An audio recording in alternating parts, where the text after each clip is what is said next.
Et Yamina, j'espère que vous allez bien. Moi en tout cas ça va super. Et aujourd'hui mes amis, on se retrouve pour parler de Dragon Ball Super. Alors je vais vous parler de la dernière actualité qui a fuité. C'est à propos de la seconde preview du prochain arc de Dragon Ball Super. L'arc, un des tournois inter-univers, les tournois des 12 univers. Franchement, que je me suis levé le matin et que j'ai vu cette preview, j'ai été choqué, j'ai été surpris et j'étais pressé de voir le prochain arc.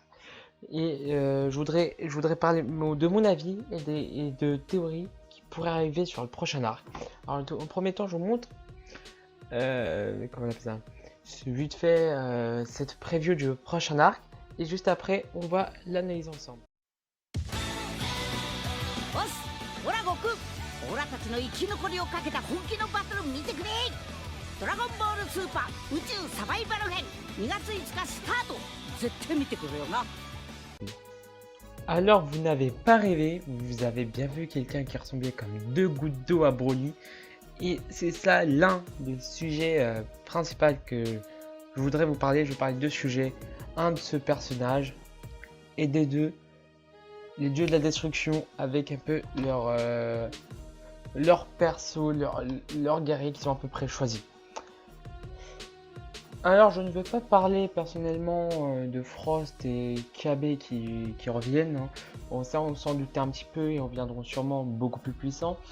Mais je vais surtout parler de cette personne qui ressemble comme deux gouttes d'eau à Broly.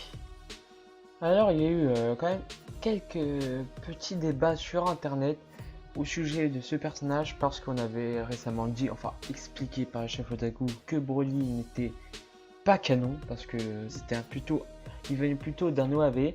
Du coup, en annonçant ce personnage, il y a eu des petits débats en disant ouais, là ils nous ont fait du fanservice, etc. C'est du grand n'importe quoi. Alors franchement, moi j'ai envie de débattre un petit peu là-dessus. Tout d'abord, je voudrais vous dire mon avis que ce personnage, franchement, pour moi, il me dérange pas du tout. Au contraire, je kiffe parce que en fait, quand il nous montre une transformation qui ressemble à Broly, qui est quelqu'un de puissant, on montre en fait la puissance des personnages des autres univers.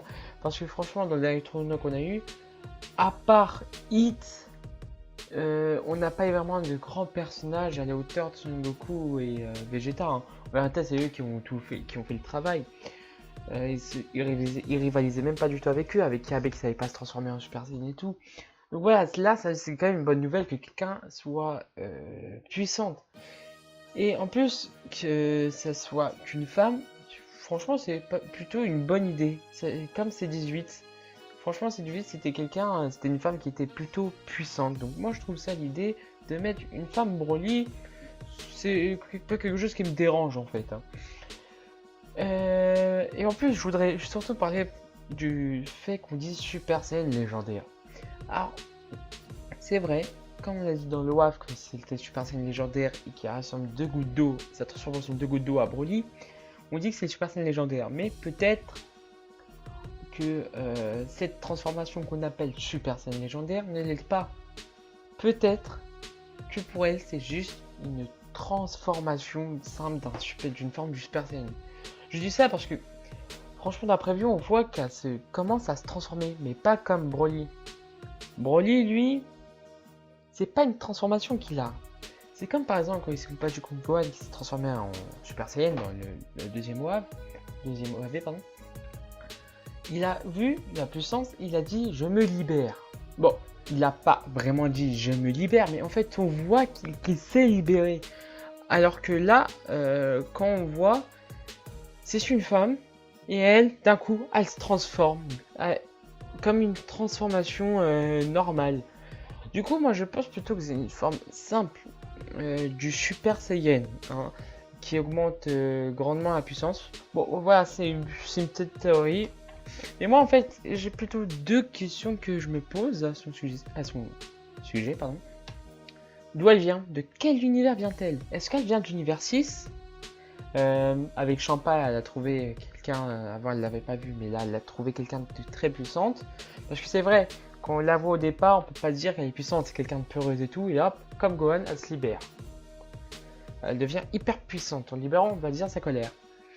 Donc voilà, si elle vient de l'univers 6, donc c'est plus probable parce que c'est l'univers jumeau de l'univers 7, donc il doit avoir il y a la planète des Saiyans et tout.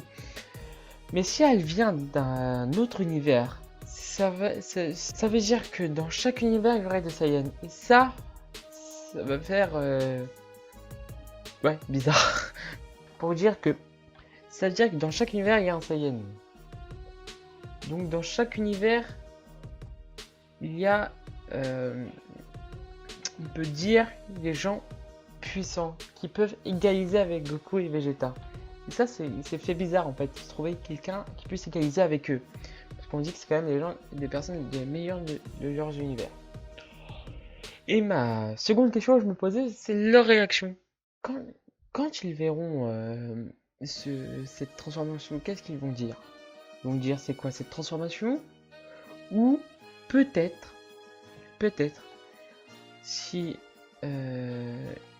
c'est vraiment je passe légendaire, ils vont dire c'est incroyable, on pourra jamais le battre. Alors voilà, c'est plutôt intéressant. Laissons comme ça, donc ce personnage, pour moi, il m'a l'air très intéressant. On peut l'appeler Brolyna, comme j'ai vu avant, Brolyna. Donc voilà. Maintenant, on va parler un peu de ce qui se passe après, donc la présentation des dieux de la destruction des autres univers. Alors en premier temps, si on fait bien des arrêts sur une image, on en voit déjà 3 qui apparaissent. On en voit un avec une tête bizarre. On dirait qu'il a de la barbe sur la tête. Tout petit, une barbe sur la tête. On dirait même pas qu'il est méchant avec un sorte d'ange aussi tout petit et gros que lui. Bon, lui, franchement, le niveau 15 design, bon, à lui, il est pas fameux. Mais bon. Nous voyons juste après, juste à côté de lui, à gauche, une femme. Franchement, ça m'a un peu choqué. C'est que c'est une femme, on peut qualifier de forme humaine. Comparé à Beerus qui est un chat et Champa aussi. Et l'autre qu'on a décrit aussi. Franchement, c'est bizarre. Je voudrais bien savoir par contre si dans ce tournoi qu'ils nous apprennent comment ils choisissent ils choisissent les dieux de la destruction. Parce que je me souviens, Whis l'avait dit, si quand Beerus mourra, est-ce que je voudrais devenir son remplaçant. Donc je voudrais bien savoir comment ils font. Ensuite, nous voyons juste à côté son ange, un sorte de Whis avec les cheveux longs. Et nous voyons à côté de chacun des dieux de la destruction, bien évidemment, leur Kaioshin. Ensuite, nous voyons juste après un autre dieu de la destruction. Franchement, celui-là est très spécial parce qu'il me fait penser à Botamu. C'est un dieu de la destruction énorme, très colossal. Donc, je ne vois pas trop son ange et son Kaioshin. Je peux pas trop le décrire. Mais ce que je peux dire, c'est que tous les dieux de la destruction ont à peu près la même tenue. Donc voilà, on aurait pensé que ça aurait été des tenues différentes. C'est juste la couleur qui différencie. Ensuite, nous voyons un autre dieu de la destruction juste à côté, mais que franchement, on ne voit pas assez bien à cause des zooms.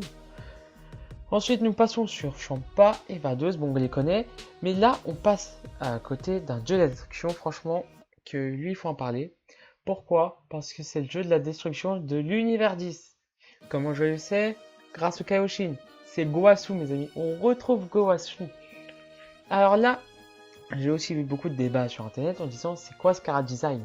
C'est un dieu de la destruction avec une tête d'éléphant. Alors moi, j'ai envie de vous dire... vous avez l'univers 7, un dieu de la destruction avec une tête de chat. Donc franchement, bon après c'est vrai qu'une tête d'éléphant c'est vraiment, ça se voit, c'est très voyant. Mais bon, peut-être aussi que c'est un masque qui manque pas son vrai visage. Mais voilà, c'est pas si choquant que ça quand on voit en vérité les dieux de la destruction à côté. Bon, c'est vrai que niveau card design, certains ils sont un peu bâclés, on va dire. Ils ont dit ah bon, un animal éléphant direct. Nous voyons aussi juste à côté son Vados, son ange pardon, qui est une femme petite, une petite femme. Hein, on dirait qu'elle vient de naître, un enfant. je voudrais bien savoir aussi comment ils viennent les anges, hein, parce qu'on connaît le père de Wiz, le meilleur de l'univers, de tous les univers, mais on ne sait pas comment il fait. Les autres anges. Nous voyons juste après, juste à côté, un dieu de la destruction qui revient à ma théorie de dire que tous les dieux de la destruction sont à peu près des animaux. Hein, parce que visiblement il ressemble à un renard et je pense qu'il a à peu près le même caractère que Beerus parce qu'il lui ressemble. J'ai l'impression, je sais pas, je pense comme ça qu'il lui ressemble. Donc comme les autres, il y a pas de changement, on voit son ange et son Kaioshin approprié. Et là, franchement, là on va parler de quelque chose qui me dérange mais qui est bizarre. C'est déjà on voit un dieu de la destruction différent des autres parce qu'il ressemble à un clown. Et là, beaucoup de gens ils m'ont dit c'est n'importe quoi, c'est Baggy le clown de One Piece, etc. Bon, moi je regarde pas trop One Piece, je vois pas trop c'est qui, on m'a montré vite fait des images. Franchement, moi ça me dérange pas, et c'est peut-être mieux, parce qu'en fait, en montrant un clown qui est marrant, et en même temps que ça détruit de la destruction, c'est maléfique. Comment dire, c'est un peu les deux réunis, quoi. Je kiffe un personnage maléfique, mais qui fait des jeux de mots marrants. Ça, franchement, pour moi, je kiffe. En plus, on voit à côté son ange blasé, une femme. Donc voilà, je sais pas comment il s'appelle. Mais moi, ce qui me dérange, c'est que sur ce dieu de la destruction là, nous avons un personnage inconnu. En général, c'est son ange et son Kaioshin attribué. Et là, on voit un personnage, on sait pas c'est qui. Est-ce que ce serait le meilleur perso qu'il est lui? Peut-être. Franchement, on dirait quelqu'un de bien maléfique, quoi. En plus, ce dieu de la destruction, il a un regard, franchement, il dit je suis le meilleur, je vais tous vous défoncer. Franchement, celui-là, il m'intéresse énormément. Donc ensuite, dans la preview, nous voyons le retour de Krillin, qui s'est rasé les cheveux comme dans Fukatsu no F, quand il se rase les cheveux, ça veut dire qu'il va se mettre à fond au combat. En plus, il y a le retour du Kienzan. Mais moi, là, je vais parler de quelque chose d'autre. Je vais parler plutôt des personnages, des nouveaux personnages où on voit Goku et Vegeta les combattre. En premier lieu, on voit Vegeta se transformer en Super Saiyan. Directement, ça me fait penser à l'arc des tournois de l'univers 6 contre l'univers 7, où Vegeta lui aussi, il commençait directement en Super Saiyan pour montrer, voilà, je suis en mode Super Saiyan simple, je peux vous défoncer comme ça. Mais moi, ce qui me dérange, c'est qu'il se bat contre quelqu'un qui ressemble un peu à un bouffon. Il n'est pas fort physiquement, mais on dirait que Vegeta il est en difficulté. Il ressemble à un bouffon. Donc pour moi, ce personnage vient du dieu de la destruction qui ressemble à un clown. Parce que bouffon, clown, donc voilà. Et on voit aussi, quand même qu'il n'a pas trop de difficulté à combattre Vegeta en Super Saiyan. Hein. Quand même, je viens à préciser que leur Super Saiyan est quand même très puissant vu qu'ils ont quand même acquis des pouvoirs divins. Donc on voit qu'il n'a pas trop de difficulté à les combattre et il est en mode blasé lui aussi, j'en ai rien à faire. Donc je voudrais bien voir comment sera leur combat. Nous voyons ensuite, après un combat, Son Goku, alors lui c'est pire, il est blasé totalement, même pas besoin de me transformer, contre un sorte de loup. Alors pour moi, peut-être que ce loup vient de l'univers 6. Pourquoi? Parce que récemment, Beerus l'a ramené une terre dans l'univers 6 et c'est peut-être le meilleur de l'univers de la Terre, pardon. Franchement, ce personnage, il m'a l'air très intéressant. Surtout qu'on voit que qu'il n'a pas trop l'air en trop difficulté contre Goku. Enfin, ça dépend des moments, mais on voit que quand il se prend un coup, il s'en fout un petit peu. Donc je trouve que ce combat m'a l'air très intéressant aussi. Alors pourquoi ils nous montrent ces deux personnages là? À mon avis, c'est sûrement deux personnages des plus forts. Sûrement, hein, parce qu'on a vu le mec qui est caché. Donc voilà. J'ai fini ma petite analyse. J'espère que cette analyse vous aura plu. Bon, j'ai mis un peu de temps, on dirait. 11 minutes, c'est beaucoup. Donc voilà, cette analyse est terminée. N'hésitez pas à me dire vos théories et vos avis. Personnellement, moi j'ai hâte. J'ai qu'une seule chose, envie de commencer ce tournoi directement. Hein. Et donc voilà, j'espère que ça vous a plu. N'hésitez pas à vous abonner, à liker la vidéo et à la partager bien évidemment. Je vous dis à plus. Jana.